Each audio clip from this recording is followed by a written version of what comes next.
लक्ष्मी जी के संदर्भ में गोस्वामी जी ने एक बहुत सुंदर बात कही है। जब वे काव्य की दृष्टि से श्री सीता जी के सौंदर्य का वर्णन करने लगे तो उन्हें सारी उपमाएं तुच्छ लगने लगीं। किसी ने सुझाव दिया, गोस्वामी जी आप सीता जी की तुलना लक्ष्मी जी से क्यों नहीं कर देते? गोस्वामी जी बोले, भाई लक्ष्मी जी में अवश्य अनेक गुण हैं।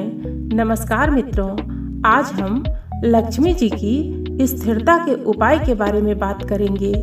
मित्रों, लक्ष्मी जी का एक नाम चंचला है।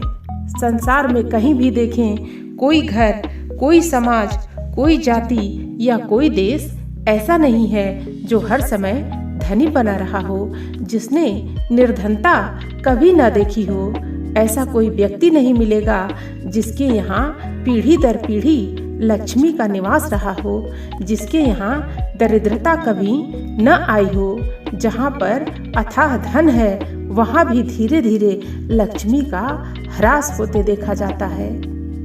तो मित्रों, लक्ष्मी है बड़ी चंचला और व्यक्ति बेचारा लक्ष्मी जी की चंचलता को रोकने के लिए क्या नहीं करता।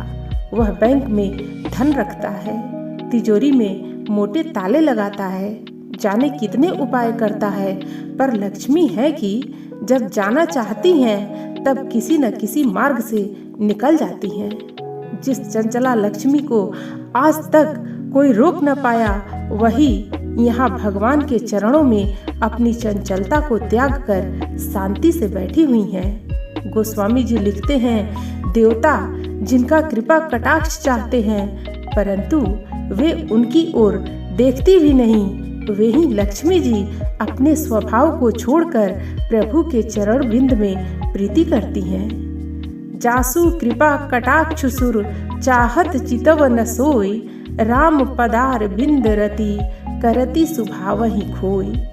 लक्ष्मी जी के संदर्भ में गोस्वामी जी ने एक बहुत सुंदर बात कही है।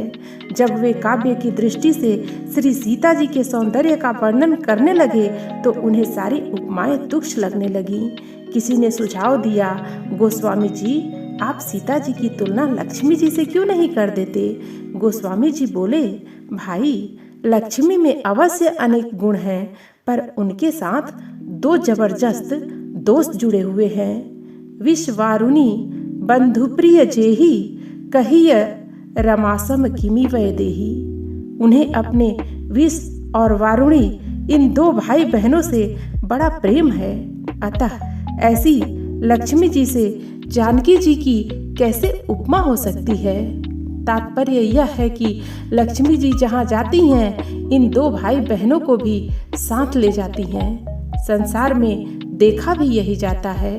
विष का अर्थ तो अस्पष्ट है, वारुणी का अर्थ होता है शराब। यदि किसी के पास धन आ गया तो वह मद से मतवाला और बहुत ही बकवादी हो जाता है।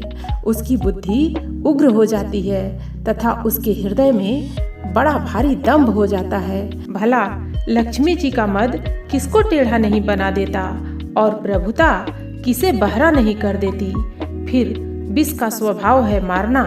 जब व्यक्ति उन्मुक्त होगा तब चाहे शराब पीकर अपने को मार डाले अथवा अभिमान अहंकार से मतवाला हो अपना सर्वनाश कर ले, तो क्या लक्ष्मी जी का परित्याग कर दिया जाए?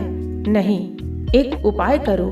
स्त्रियां अपने भाई बहन से कब तक प्रेम करती हैं? जब तक उनका विवाह नहीं हो जाता। विवाह से पूर्व ही वे अपने भाई बहनों के साथ रहती हैं और विवाह हो जाने पर भाई बहनों को छोड़ पति के पास रहने चली जाती हैं।